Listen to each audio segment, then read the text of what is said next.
ಕರ್ನಾಟಕ ರಾಜ್ಯ ರಸ್ತೆ ಸಾರಿಗೆಯ 4 ನಿಗಮದ ಸಾರಿಗೆ ನೌಕರರು ಮತ್ತೆ ಮುಷ್ಕರಕ್ಕೆ ರೆಡಿಯಾಗಿದ್ದಾರೆ.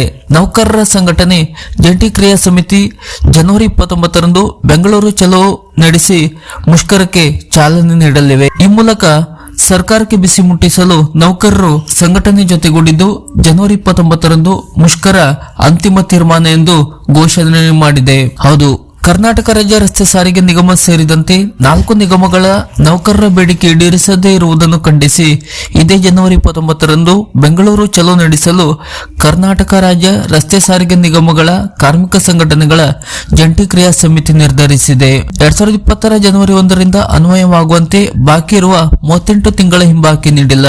2024ರ ಜನವರಿ 1ರಿಂದ ವೇತನ ಪರಿಷ್ಕರಣೆ ನಡೆಸಬೇಕಿತ್ತು.